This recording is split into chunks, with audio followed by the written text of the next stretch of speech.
Made a start in getting everything dismantled in here. I think I can leave the seat in. I don't need to remove that to get to what I need to, and I think I can get away with just pushing the carpet out the way.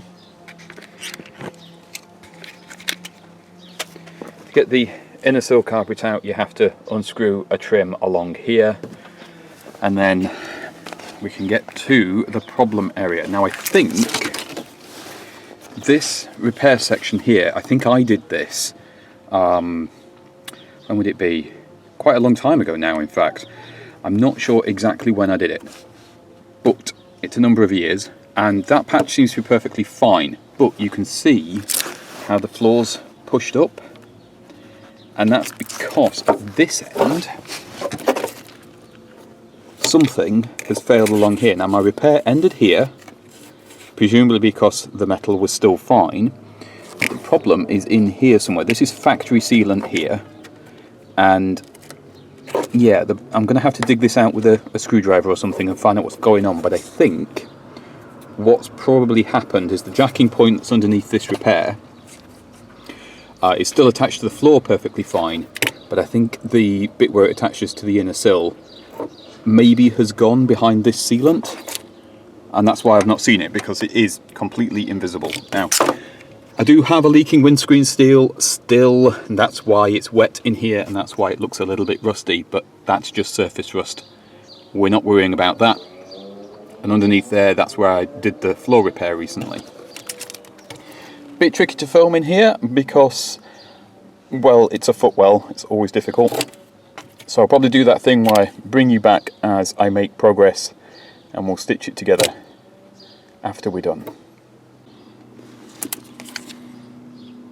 Well, this was a pleasant surprise. I've managed to bash the raised up bit of floor down a little bit. To properly repair that, I need to take the jacking point off completely, and yeah, I'm not really set up for that, so we're not going to worry about that. It's still solid, it's still secured, I have no concerns.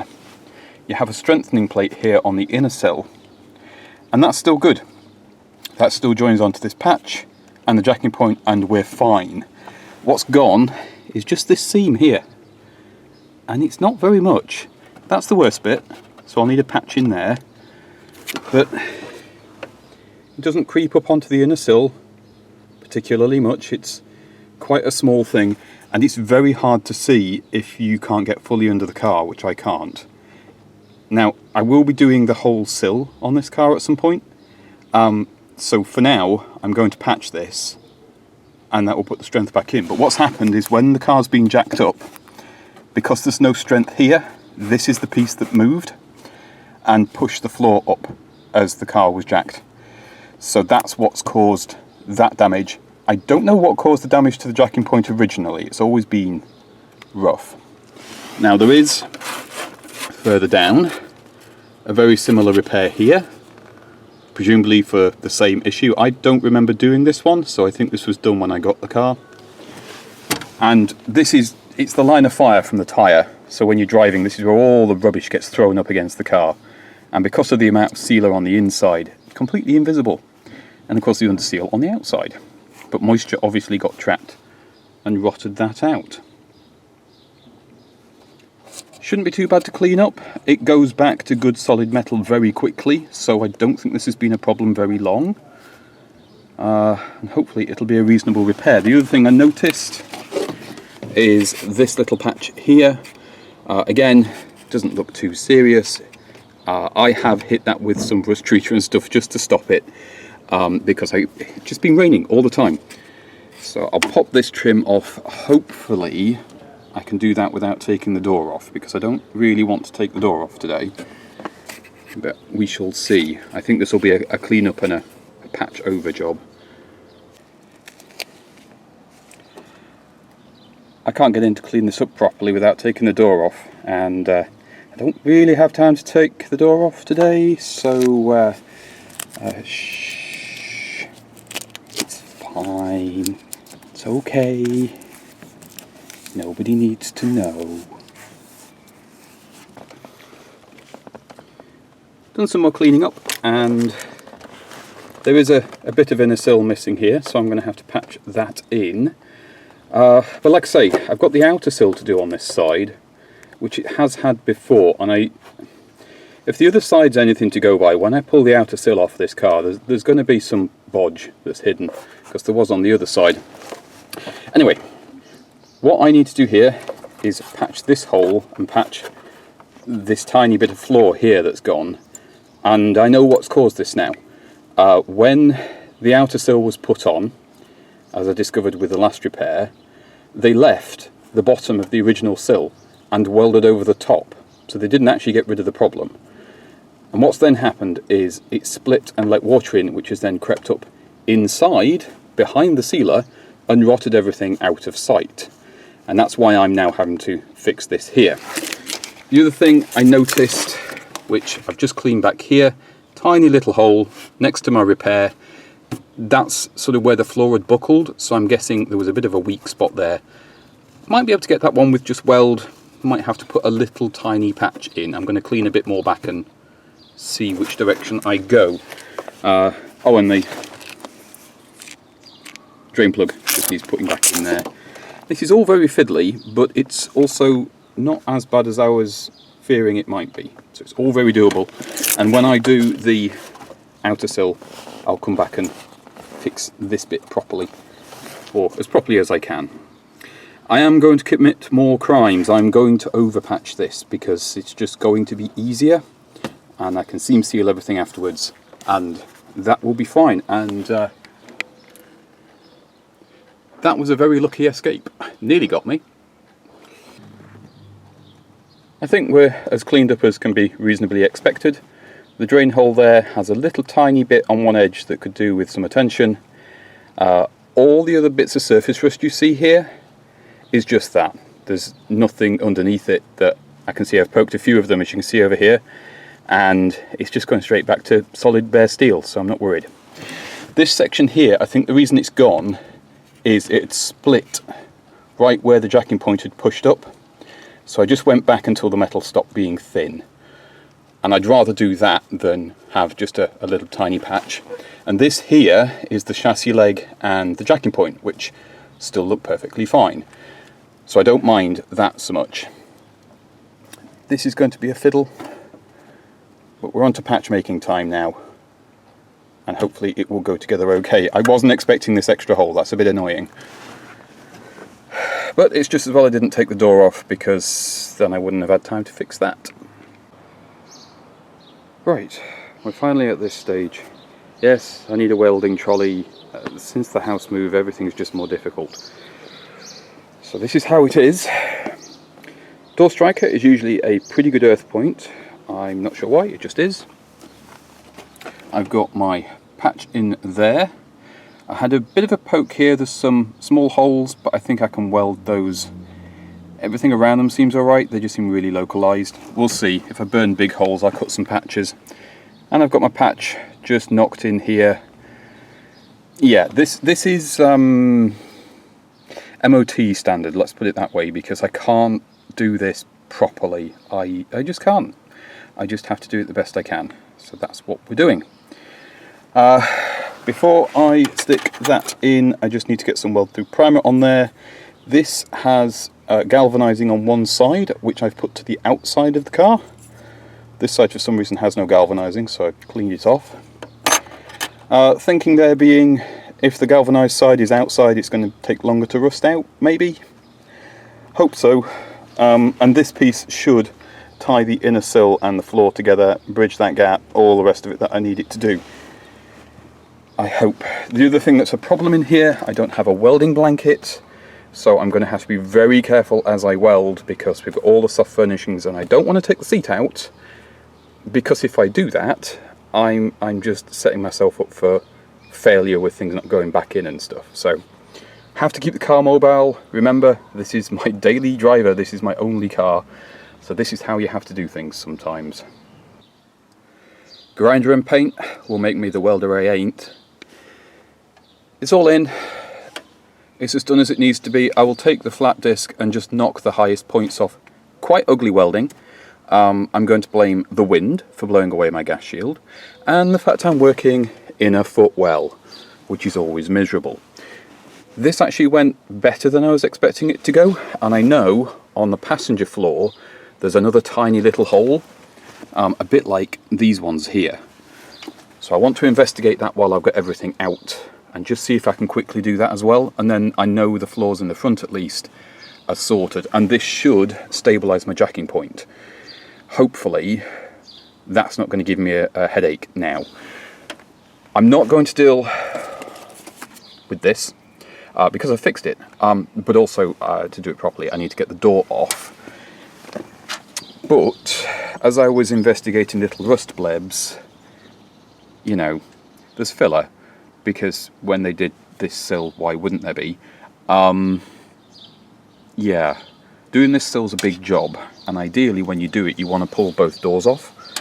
So I think I want to do that and the outer sill together, because then I can pull all the doors off. I can also clean up the corrosion on the back here, because when I repaired these doors a while ago, a number of years in fact, I don't think I wax oiled them, and that's what happens. So I need to wire brush this, clean it up, do any repairs that it needs. I need to sort this corner out as well, it's not quite right. Yeah, just, it's never ending. Ignore all these stains, this is just because my windscreen is leaking and everything's just a bit damp. We will address this when I do the windscreen, don't worry. Now, it took me a while to re-find where the hole was because I couldn't remember. Maybe you've already spotted it. But it's very small, and it's just here. But I think that when I clean that back, that might end up being a very small patch. Let's find out. I almost missed this one. Last time I was doing work, I noticed this just as I was packing up, so it makes sense to do that now, I think. The repair in here ended up being a little bit more than some blobs of weld. It was a very small patch, and that's right in front of the jacking point on this side, so it must be a weak point. Lashings of seam sealer to keep all the moisture out.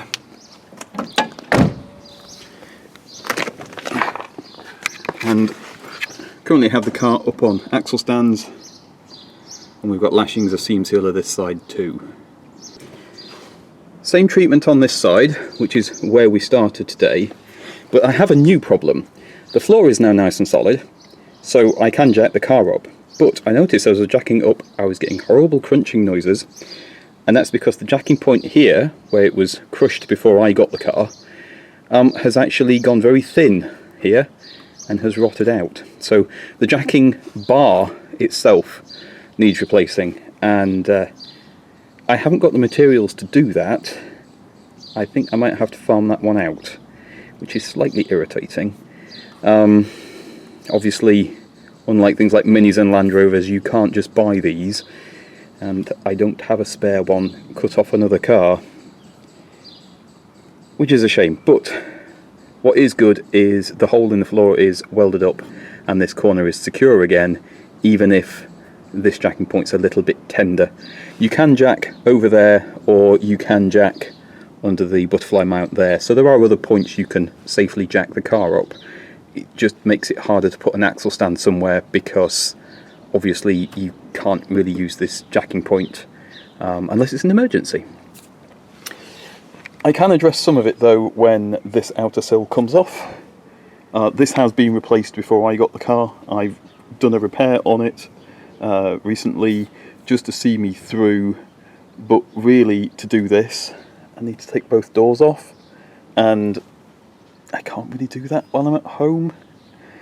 I do have another space I can use, but it's an outdoor space for welding and an indoor space for storage, so that's probably what I'll do. For now, I'm happy enough.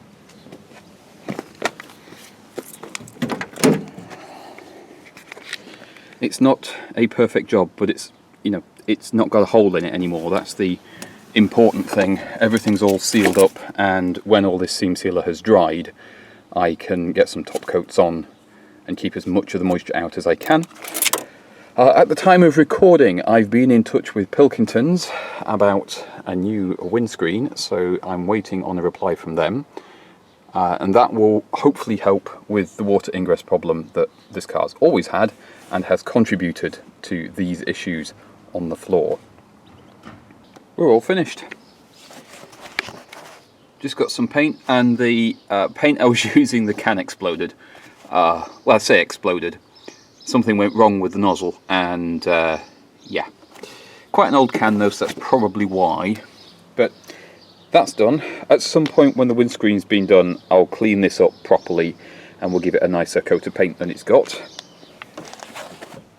This side's all done too. Same problem with that can, it's just splattered everywhere. But it's all sealed up, it's not rusty, there's no holes. I'm happy enough with that. I've just got to wait for everything to dry.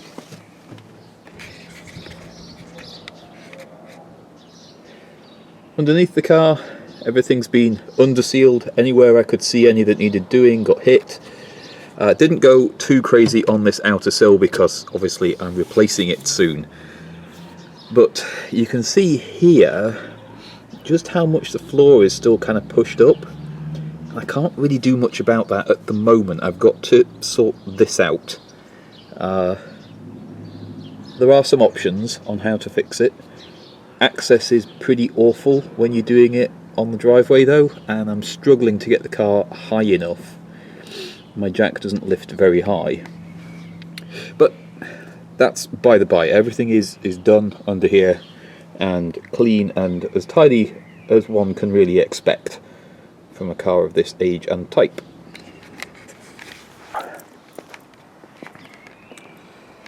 I think we'll put it back down on the floor and see how many horrible noises it makes. There you go then. That's another bit of work done on this car. There's more jobs like that. There's always going to be jobs like that on this car. The nice thing though is a lot of the older repairs that I've been looking at that I did years and years ago have actually held up perfectly fine. So I do feel a little bit confident that what I'm doing, while it might look agricultural, is perfectly functional and safe. Well, as safe as this can be.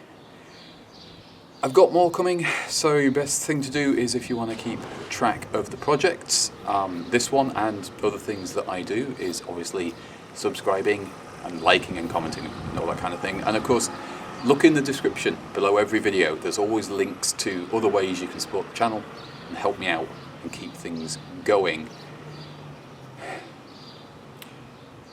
I wonder what the next job's going to be. It's probably going to be something dreadful, isn't it?